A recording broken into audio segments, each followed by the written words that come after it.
Rappel sur l'interface. Bonjour à tous. Pour ce tutoriel, nous reprenons l'exemple de notre société de cybersécurité avec un tableau dans LibreOffice Calc. Ce tableau, il contient les informations comme date d'incident, type, système, gravité, etc. LibreOffice Calc fonctionne avec des documents appelés classeurs. Donc nous avons ouvert ici un classeur que j'ai appelé exemple de tableau. Et il faut savoir que les classeurs, ils comportent un certain nombre de feuilles individuelles. Ici, j'en ai qu'une seule avec mon tableau. Il est possible de créer d'autres tableaux sur la même feuille et aussi d'autres feuilles. Avant de plonger dans la mise en forme des données et des formules, nous allons prendre le temps de nous familiariser avec l'interface de LibreOffice Calc. Nous avons la barre de menu qu'on retrouve aussi dans les autres modules de LibreOffice, qui va être notre point de repère. Contrairement à la barre d'outils en dessous, qui est personnalisable, la barre des menus reste constante. C'est donc sur elle que nous nous appuyons principalement. La barre de formule en dessous de la barre d'outils, elle est composée de plusieurs éléments. Alors vous avez l'assistant de fonction que nous n'utilisons que très peu, parce que je souhaite qu'on privilégie l'apprentissage direct des formules.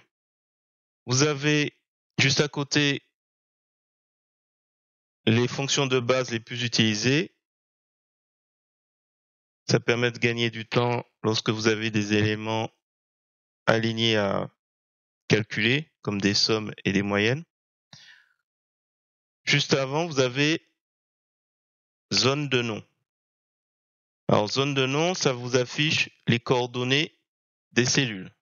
Donc, si je clique ici sur date d'incident A1, il va l'afficher ici. La ligne de saisie, qui est juste à côté, va afficher le contenu de la cellule sélectionnée. Pour sélectionner une plage de cellules, c'est-à-dire une zone, on va cliquer par exemple sur C3 et je vais terminer ici avec mon curseur sur E15. Donc on clique, on lâche pas le bouton gauche de la souris et on relâche.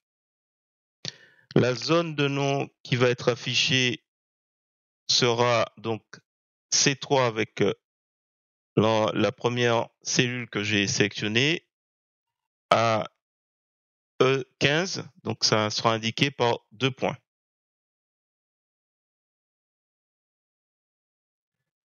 La feuille de calcul, qui est notre espace de travail,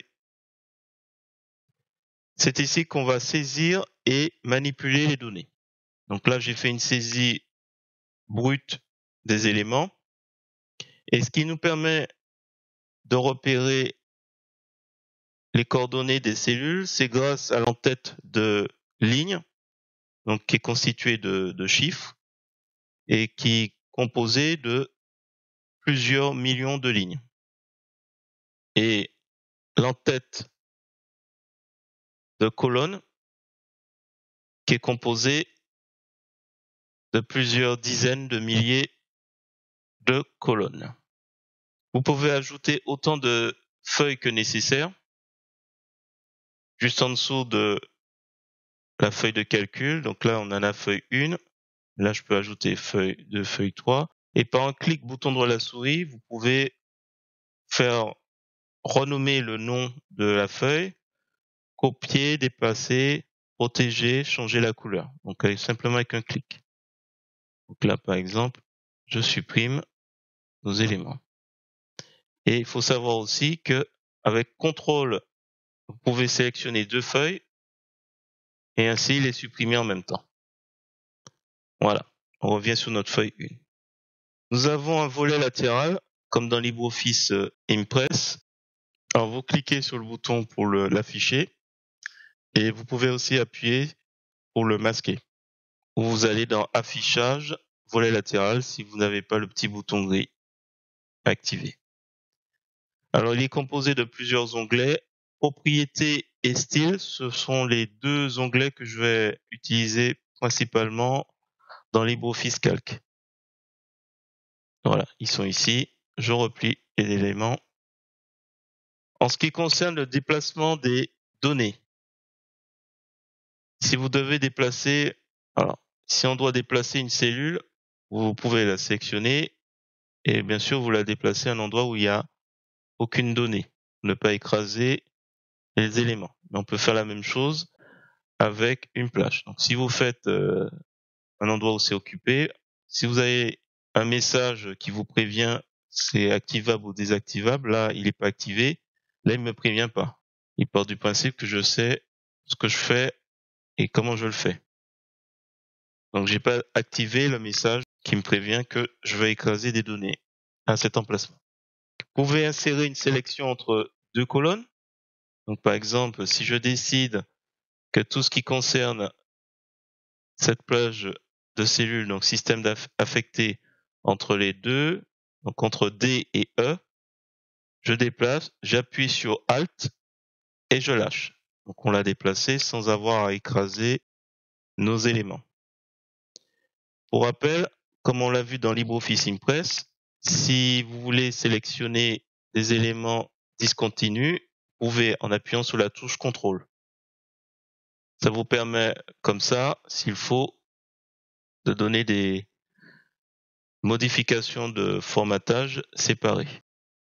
De même, si les éléments sont continus, par exemple en colonne, Shift, et vous cliquez donc le point de départ, le point d'arrivée, ou le point de départ ici, le point d'arrivée ici, pour sélectionner vos plages de cellules. Vous avez aussi la possibilité, par un contrôle Astérix, de sélectionner, à condition qu'il n'y ait pas un autre tableau qui n'a rien à voir à coller, votre tableau, tout le tableau. Pour rappel, si vous faites, donc là on est en C1, CTRL, SHIFT et flèche du bas, vous sélectionnez toute votre colonne. On va faire dans l'autre sens pour la ligne. SHIFT, CTRL, flèche à droite, toute votre ligne. Et même chose que tout à l'heure, je reprends, on déplace, on appuie sur Alt, et là par exemple je vais intercaler cette ligne à cet endroit. Donc là on va annuler. Voilà. J'espère que ce tour d'horizon vous a aidé. On va passer maintenant à la suite, c'est-à-dire la saisie et la mise en forme de données.